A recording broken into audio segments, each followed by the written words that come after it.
Welcome to another video and episode on my Arduino Mega2560, which is in this project controlled by Octave mathematical software, and which is and connected to some electronics and probed, as you can see, for an oscilloscope. The objective is still to get something done in this part of the circuit. So in very short, pulse modulation is sent through this wire right here. Pressing the switch makes two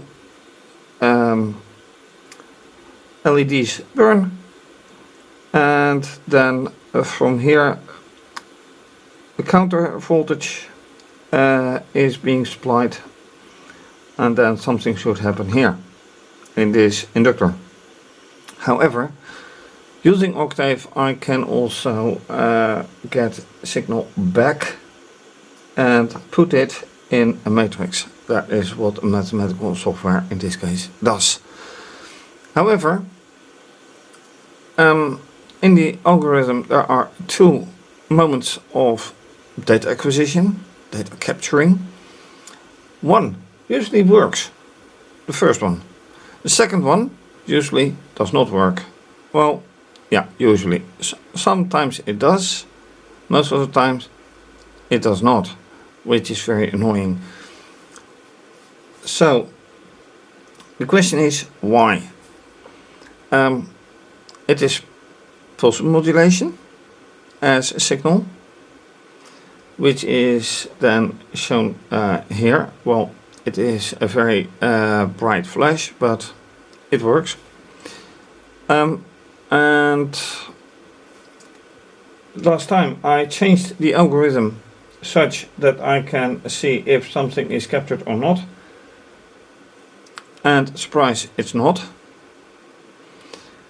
So my latest thought is, since pulse modulation is being shown graphically as a block wave, which is then of course having a positive and a zero or negative block,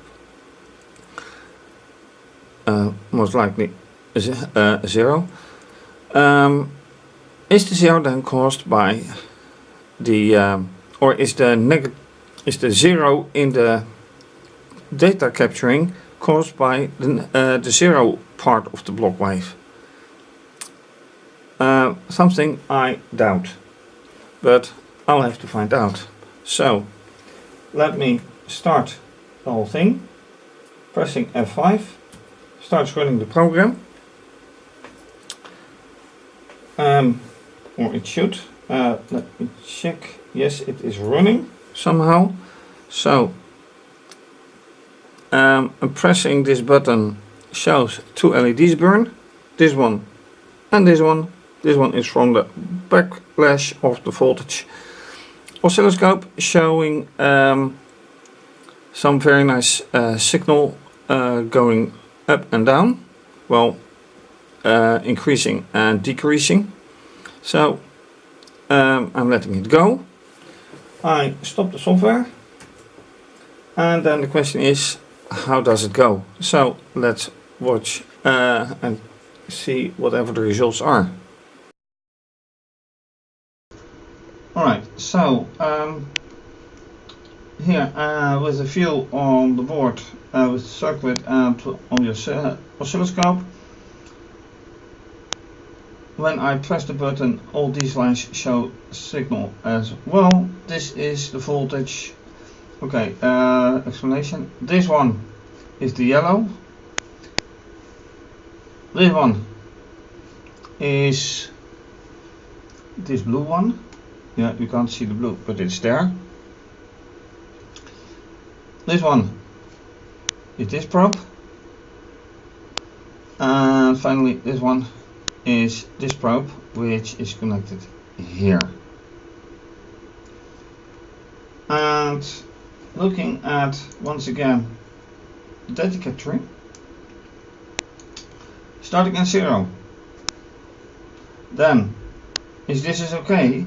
Well, answer is 1, which is what exactly? There's the tween being printed. Then, if this is 1 and this is 1, S2 is 1. Is it? Apparently so. First row, first element. First row, first column. 0, 1. That is mostly the case, yes. Then, during the while loop, which is here, decrease of the pulse width modulation, and this is as it has been 0, not okay at all.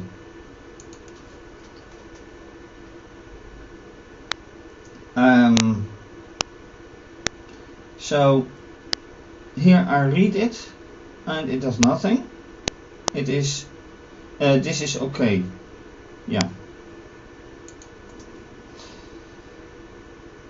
And then I start all over again. And surprise, surprise, this is not okay. While I kept pressing it. So let's go forward.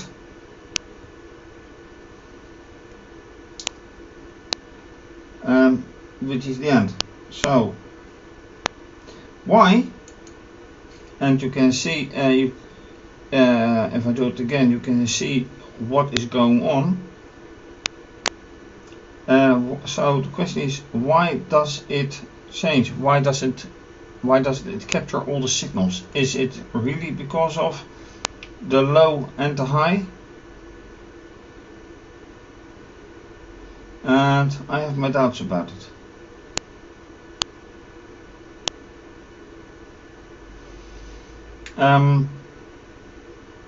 Let's do it again. Repeat. That's the best thing I can do now. No, yeah, I can do it like this, of course.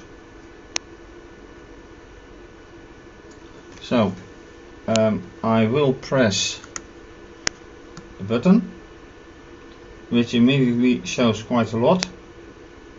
Then enter.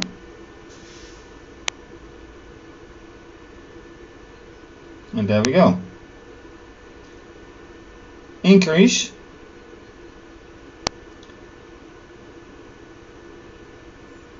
And decrease.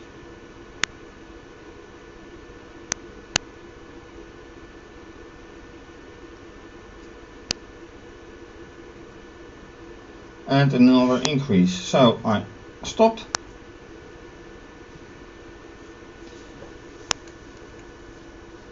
Of course the 0 initialization, and now it is not okay, and this is not okay.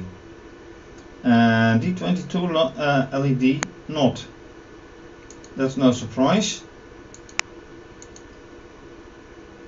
Why has I want it like this? Okay. And the D22 is right here to show these LEDs, and this LED flashes when one cycle has been done. This is, by the way, 52. This is 22, this is 52. Does it work out? Right now, not really. So my question is this switch correct? So I will replace this switch by a fischertechnik one, and I'll show you.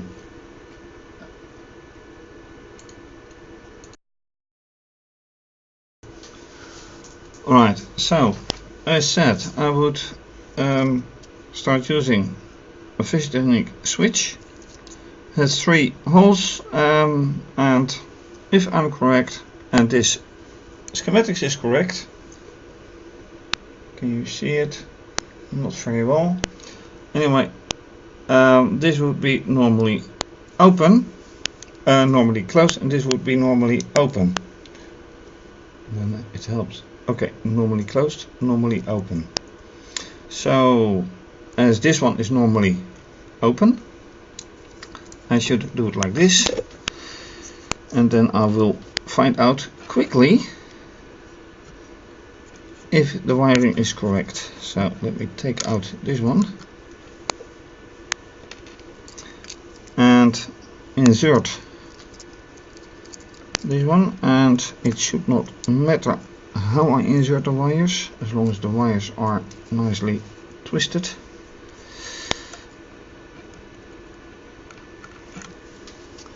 And that could be a little problem.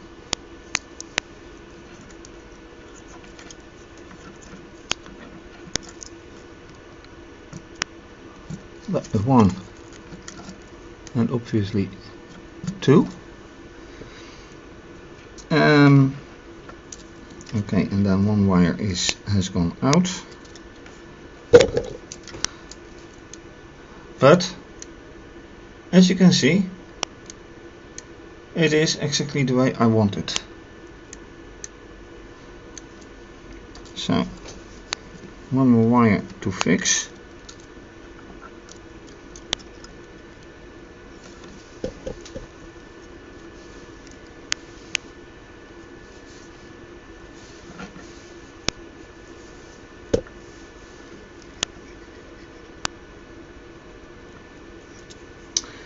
That is going to be a problem.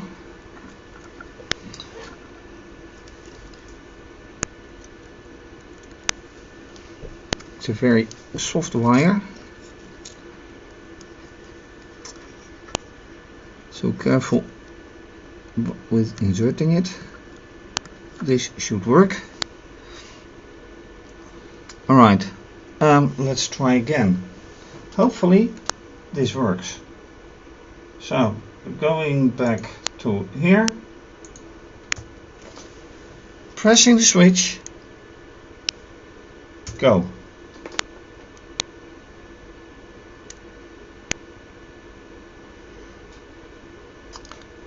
The by now familiar routine: first increasing the pulse width and then decreasing the pulse width.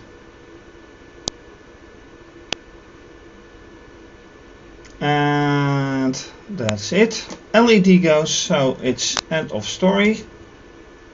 And now let's see whatever it has shown. 0, 0. Are you kidding me? Not okay and not okay. Okay, I wasn't expecting this one.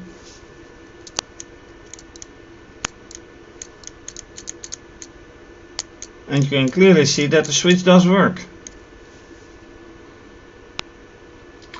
So, if it is not a switch, what is it?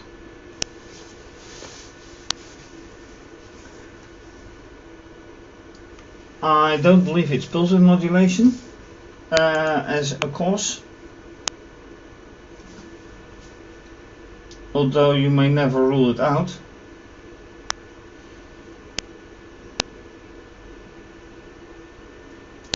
But let's observe the whole algorithm again. So this works.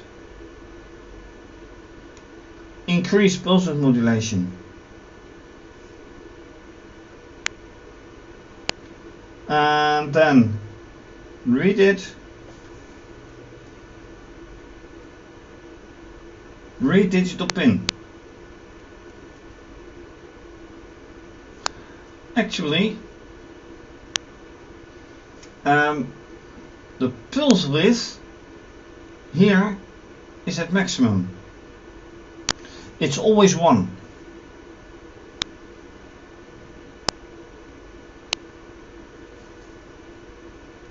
It's totally 1.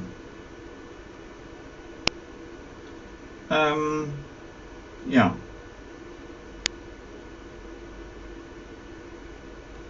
Then with 1 I read it and I insert 1 into this first row, first column of the matrix.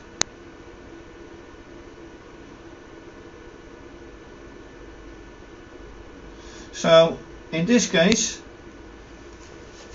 the pulse, the signal is 1. There's no doubt about it. And also here, yeah, oh, that is just a little too much. Let me change that a bit. Alright. So here you can see it is 5 volts. The signal is 5 volts. 5 volts, 5 volts. Well, this is 5 volts anyway.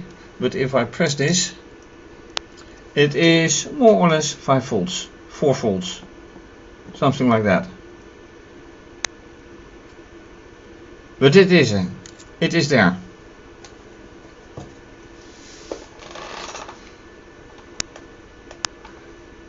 And 5 volts is to be captured.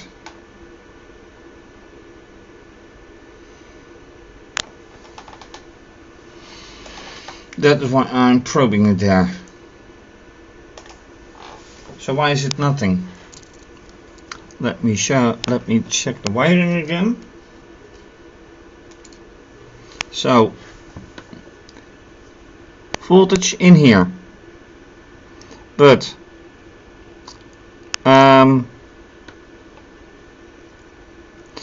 this is the wire for input going here, wiring going here towards the switch. Or is it? Wait. This one has to be in here. What happens with this one? Was this open or closed? Wait, this isn't going correct. Did I just ruin it, or was it already ruined? A massive difference, of course.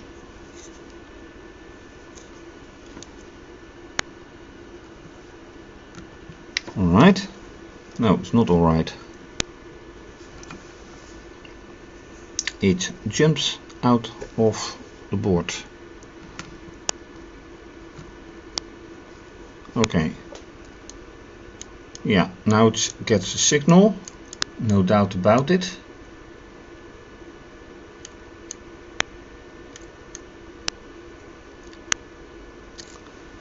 Okay, since I'm not quite sure, although I should be quite sure, because this one is getting the signal after the switch, and that was also shown, so it should be there. Then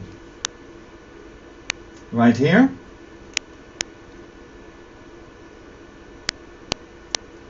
so this one is reading it after. Ah, wait, and that could be indeed 0 at all. So that could indeed be the point that it doesn't pick up anything. My mistake. How to continue?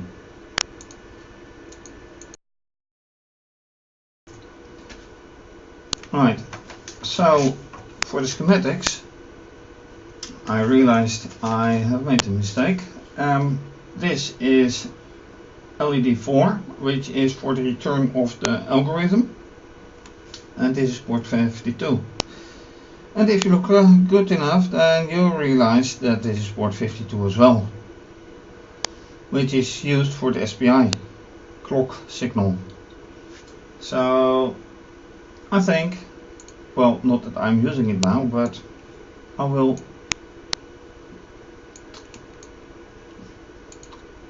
put this one right here, just for correctness sake, and this one goes. Whatever I will do with this, I am not quite sure yet. But that's what I wanted to show.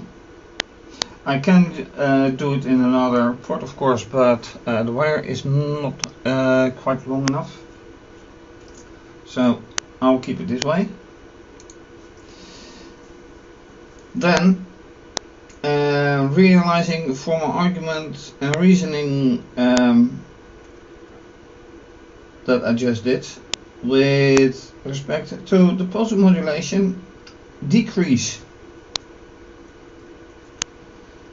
That is not smart. So this one goes from 0.1 to 1. This one goes from 1 to larger than 0.1. Or actually, no.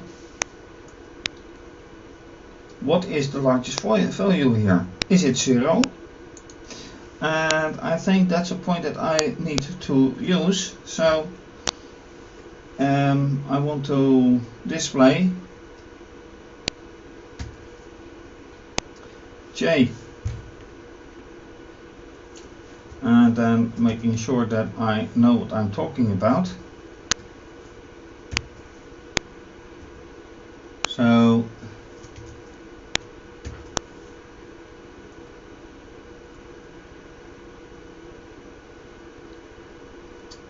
and how can I do this best? Just this.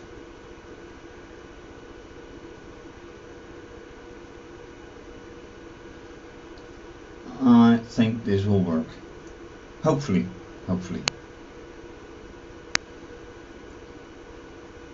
Anyway, let's do this again and see what effort this gives, because if this value is 0, then that might explain why this is 0, but if this is 0.1 or 0.1, then the 0 in the second element, this one, is not explained. So let's go again, pressing the switch, go.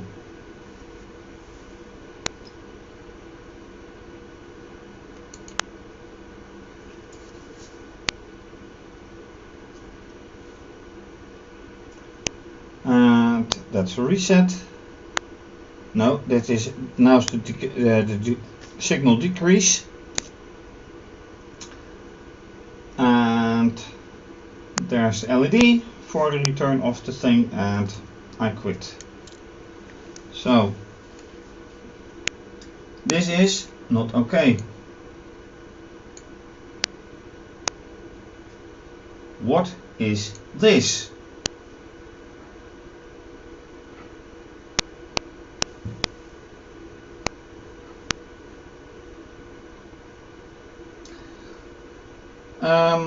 Okay, I did not expect to see this one.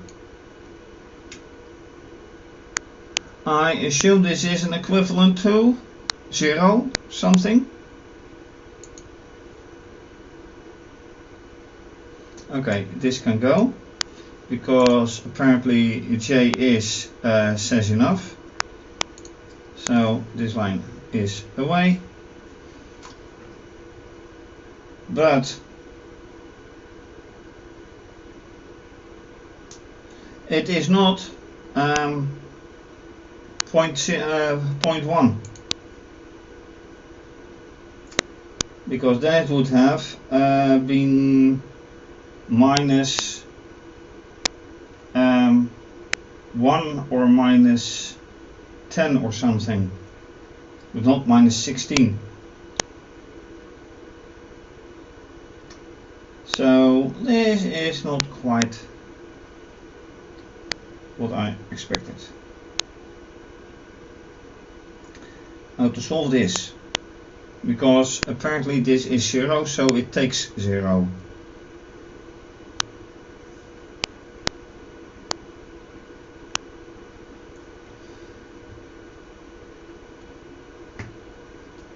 Is it what I want?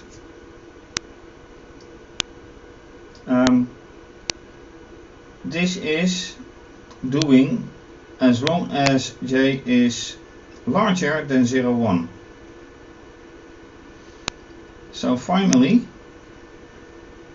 oh wait, what I can also do is of course just printing it. And then here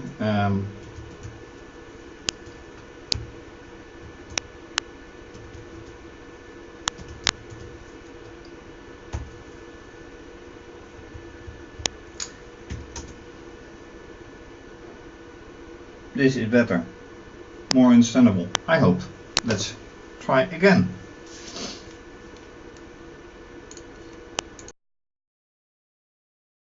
Right, for the last part of this video, let's try and run this. And press the switch, of course.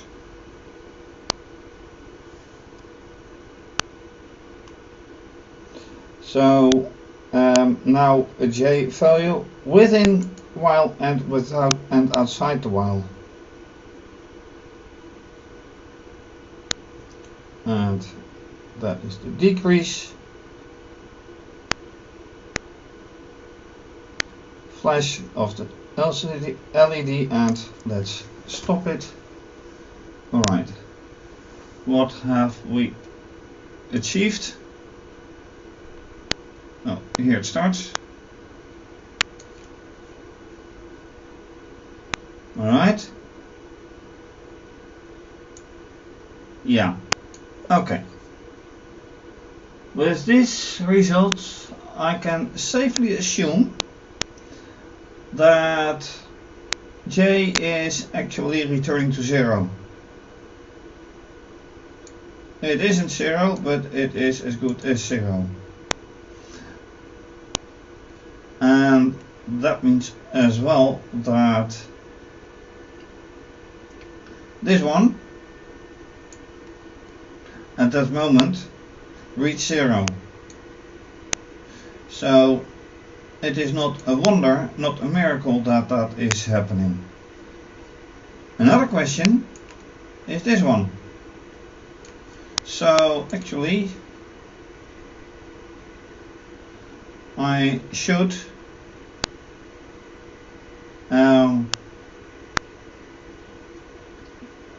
read the digital.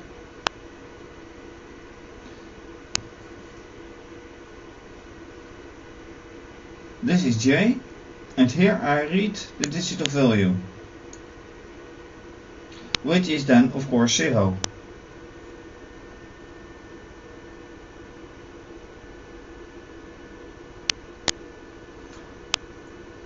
So it won't be surprised to see what this is. So let me just say, alright,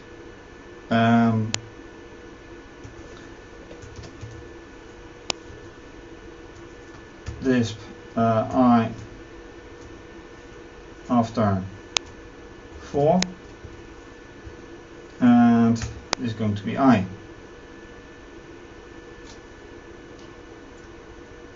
And yeah,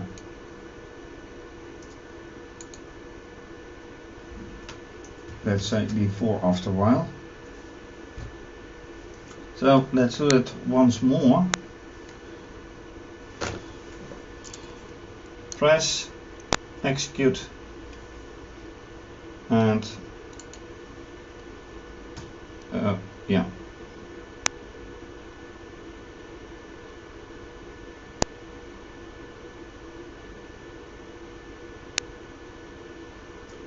And my oscilloscope, it is okay, reducing, decreasing, whatever. Then the LED, yep, and quit. So okay,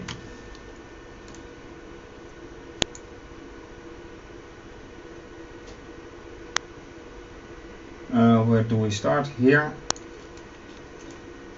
I after 4, I is 1, yeah, that is no surprise. This is a surprise. I is 1, which means that the top bar, let me press again. So in this case, this is 1, which means it is completely covered. There is no, this bar is 0, this bar is 1.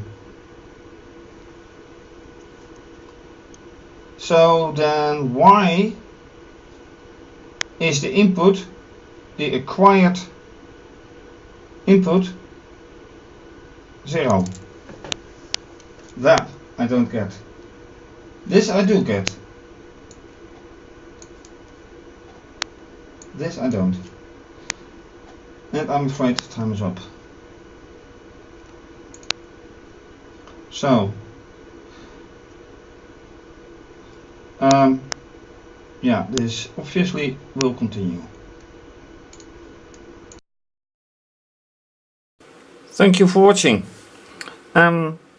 Still some surprises. Well, understanding code is one thing, but explaining why things go the way they go, that's a different thing. Once again, thank you for watching. If you like this video, please subscribe to my channel and give the video a thumbs up. Leave a comment or suggestion, always welcome. Very much appreciated. You can also follow me via Instagram and Twitter. And please donate to keep keep this channel running and to keep my blog going. You can also decide to become a patron and have your name mentioned as a supporter, and your name will be mentioned on my website as well as with my video, depending on the pledge you make. For now, that's it. Have a nice day and see you next time.